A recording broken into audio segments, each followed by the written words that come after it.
Oi, vocês estão me ouvindo? Sim? Tá. Boa noite a todas e todos, né? Boa noite, Ariana e Giovana, companheiríssimas. Obrigado, Ti, pelo convite do Museu da Imigração. Eu acho que esse ponto que vocês trouxeram é fundamental, né? Da heterogeneidade da população migrante. Isso enseja várias outras questões.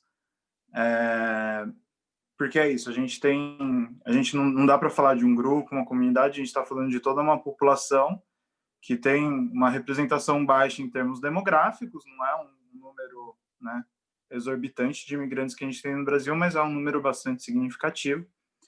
E é toda uma população heterogênea, não só em termos de nacionalidade, orientação sexual, raça, mas eu acho importante frisar também que é heterogênea em termos de classe social, e como essas dinâmicas vão mudando com a própria movimentação, a própria mobilização migratória, né? Então, aqui no Brasil, a gente acaba recebendo muitas famílias que vêm de origens distintas, então, que são migrantes que, em seus países de origem, podiam ser trabalhadores mais pobres, ou podiam ser de classe média, podiam ser de elite, e chegam aqui com condições diferentes, assim como a Ariana comentou, mas também aqui podem sofrer alterações dessa condição social deles, né? Então, por exemplo, no tema da educação que surgiu, que a Ariana comentou, mesmo que ainda há muita gente que vem para o Brasil com diplomas universitários, com formação, ou mesmo, né, independente de formação acadêmica, a maior parte das pessoas vem com uma bagagem de trabalho, com suas carreiras, seus ofícios, e chegam aqui no Brasil e enfrentam o que a gente pode chamar de um regime de diferenciação, né, do que é o conhecimento profissional, do que é o conhecimento que é produzido em diversas partes do mundo, para além das dificuldades burocráticas que as pessoas enfrentam, elas vão passando por esses processos que desqualifica o conhecimento que é produzido numa universidade africana, por exemplo, que desqualifica os modos de trabalho, enfim, de um mecânico que venha de algum outro país. Eu não sei. A gente sempre vai enfrentando essas outras barreiras, né? Barreiras de classe profissional, barreira de empregador, barreira de empresa.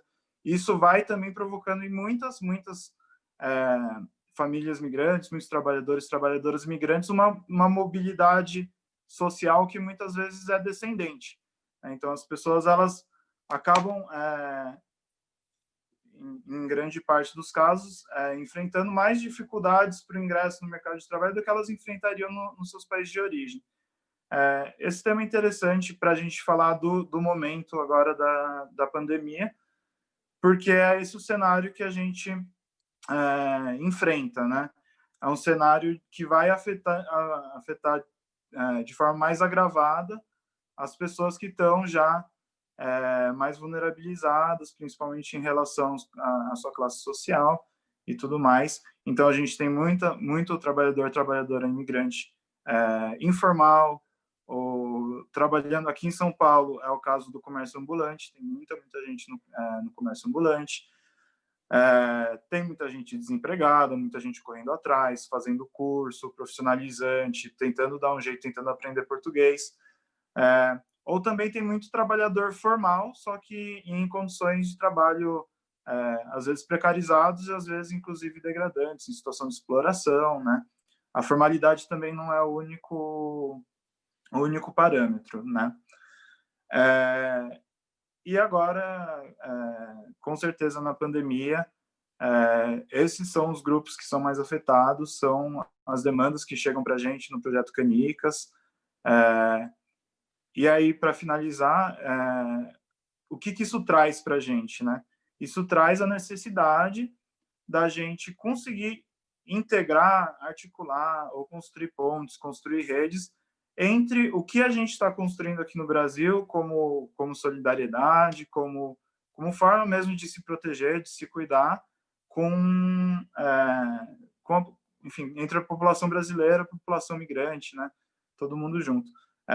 É o caso, por exemplo, do nosso projeto, a gente atende migrantes que estão na periferia, né, na zona norte de São Paulo, e são migrantes, mas também são sujeitos periféricos, também são racializados, né, grande parte é de origem indígena, então precisam, né, porque as redes que eles podem apoiar, os contatos, os vínculos que eles podem se formar estão na periferia. Então a gente precisa, por exemplo, conseguir integrar, fazer um diálogo legal com quem está se organizando nesses bairros, nesses territórios. É isso.